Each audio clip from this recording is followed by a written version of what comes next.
Before empires existed, the ocean already had sovereigns. Millions of years ago, a gigantic shadow moved through the planet's warm seas, Otodus Megalodon. In this documentary, created with the support of artificial intelligence and scientific research articles, we will explore its origin, its rise as an apex predator, its battles against other colossi, and the changes in the ocean that ultimately erased its empire. Because this is not just the story of the greatest shark that ever existed, it is the story of the rise and fall of a sovereign of the sea, Megalodon. Life and fall. 3 million years ago, during the Pliocene, the ocean hid an immense presence. But its story had begun much earlier. Megalodon had existed since the Miocene, more than 20 million years ago.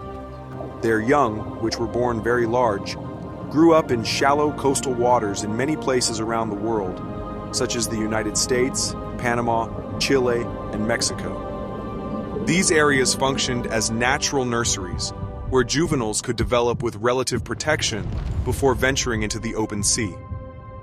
Before becoming a legend, this story begins in darkness. It was not a helpless newborn. From birth, it was already a giant. On some quiet coast of the Pliocene world, a young megalodon was born. But it did not arrive in an empty ocean, rather in a living, fierce, and changing sea, where even a predator destined to dominate first had to survive its childhood. It was small, at least compared to what it would one day become. At 3.6 meters long and around 430 kilograms at birth, its body was already built to hunt. Its teeth, although not yet the largest, were already effective. Around it swam fish, turtles, small marine mammals, and other predators. To survive, it had to learn quickly. Every day was a lesson in instinct and patience.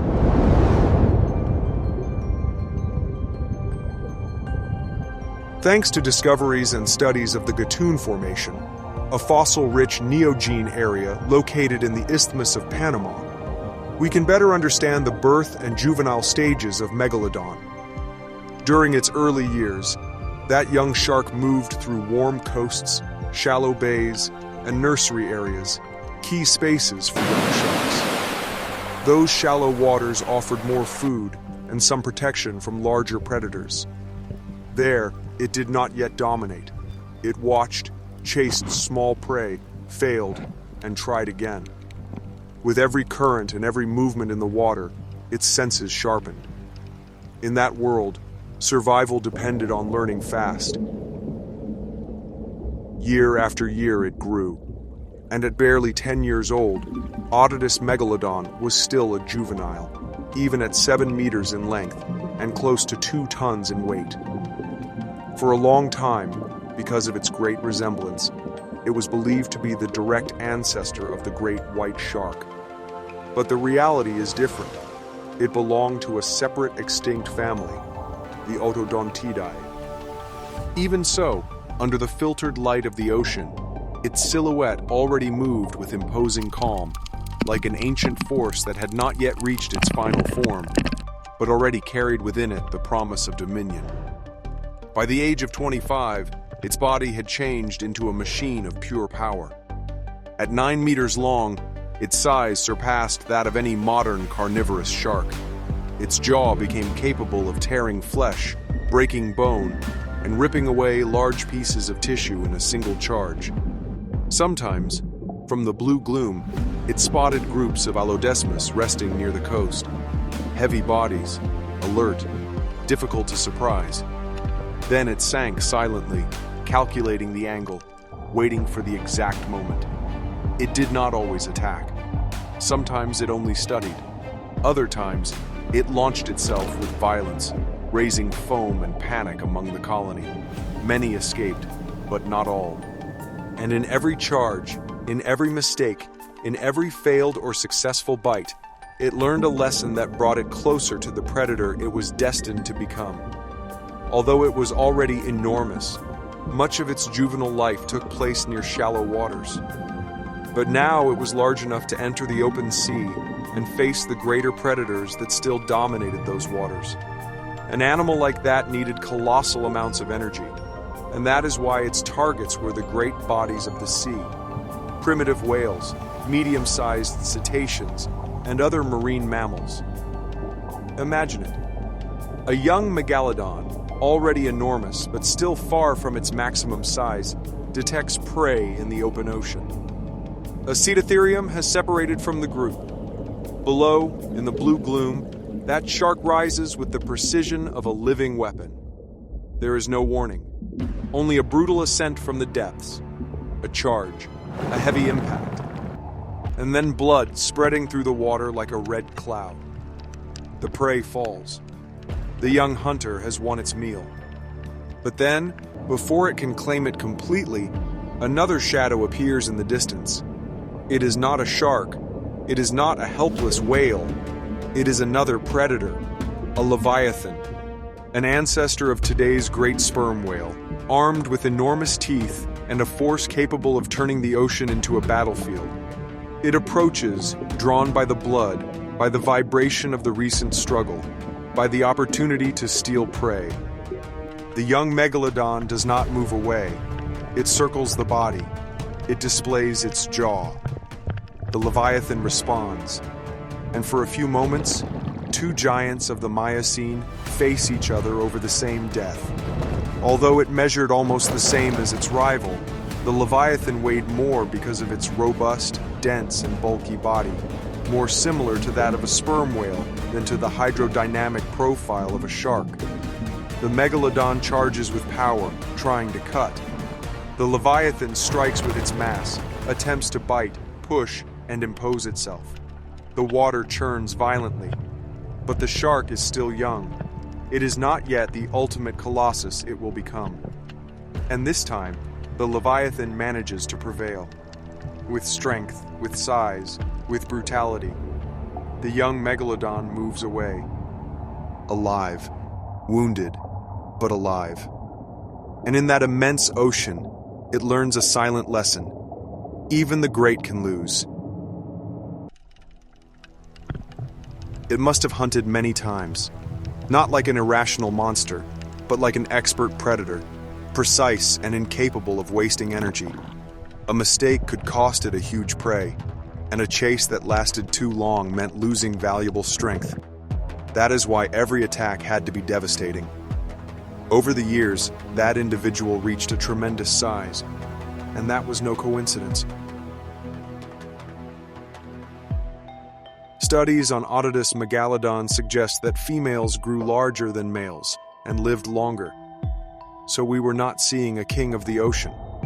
We were seeing a female at the peak of her power. She was not the king of the sea, but the queen. At the top of the food chain, her mere presence altered the behavior of other species. Wherever she hunted, the sea changed. Wherever she appeared, other predators moved aside. Isotopic analyses place her at one of the highest trophic levels of her ecosystem as a true apex predator. And with good reason. It has been estimated that her stomach could reach nearly 10,000 liters in volume, enough to easily consume more than 6 tons of food in a single great meal. In simple terms, if a modern orca had coexisted with her, she probably could have devoured it without much difficulty. Among her prey may also have been animals such as Zygophyseter, a distant relative of the sperm whale, and Piscobalena, a small primitive whale. In the Miocene seas, Megalodon was not limited to a single type of prey. It attacked the great bodies of the ocean whenever the opportunity justified the energy cost. And in that world, even ancient cetaceans like these could have formed part of its diet.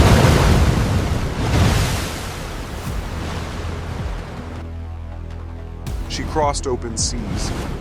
She followed migrations. Recent models present her as a predator capable of traveling great distances efficiently, a true transoceanic traveler. And at some point in her adult life, she must also have answered another impulse as powerful as hunger: reproduction. Perhaps guided by chemical signals in the water, favorable seasons, or ancient patterns written into her species for millions of years, the female attracted or allowed the encounter with a male in specific regions of the ocean. As happens with many large sharks, that encounter was probably neither gentle nor delicate. Mating was likely rough, marked by pursuits, holding bites, and a brief act of natural intensity in the open sea. Afterward, each one went its own way. There was no pair bond, no lasting connection, only the command of the species: survive, leave offspring, and someday return to shallow beaches to give birth to her young. And even amid that ancient impulse to hunt, to impose herself, and to perpetuate her species, the ocean still held trials that no great predator could avoid. Something in the ocean announced a storm, not in the sky, but within the sea.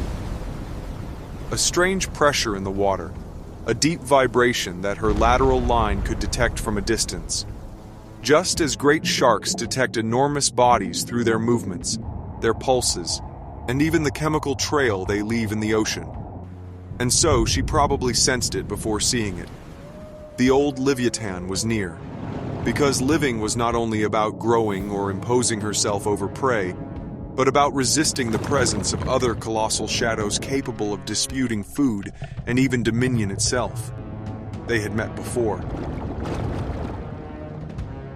There had already been a previous clash, but now everything was different.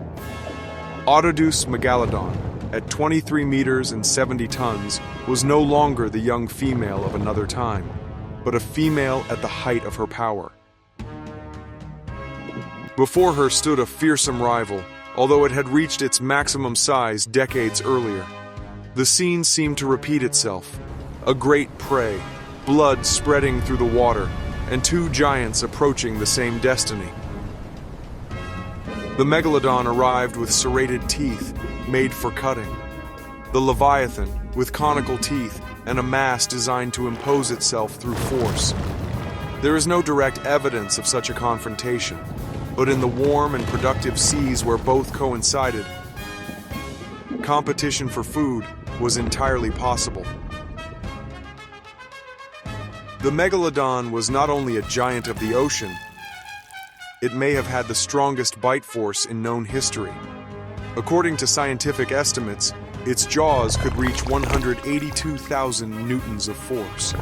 That is roughly equivalent to feeling the weight of 18 tons concentrated in a single bite. It was with that legendary bite that the Megalodon managed to defeat the Leviathan. And when it was all over, the Leviathan began its descent into darkness.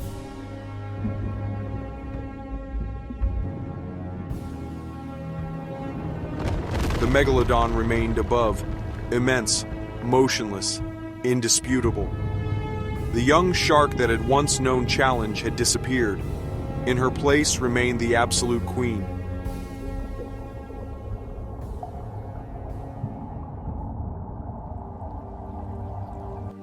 Nothing seemed capable of taking the ocean's dominion from her. But her end would not come from another colossus. It would come from the world itself. During the Pliocene, the seas began to cool. Currents changed, and many productive coastal areas started to disappear. Her prey began to vanish or become less accessible. Many marine mammals changed their distribution, and the sea that had sustained her empire for millions of years no longer offered the same food. At the same time, new competitors emerged, capable of occupying part of that ecological space. Her extinction does not seem to be explained by a single cause, but by the combination of fewer prey, more competition, and an ocean that no longer favored a giant like her. So it did not end with one last glorious battle, but with something sadder. A kingdom that slowly stopped sustaining its sovereign. And at some point, after reigning over entire seas, the great shadow descended for the last time toward the bottom, not defeated by a greater monster, but by a transformed ocean.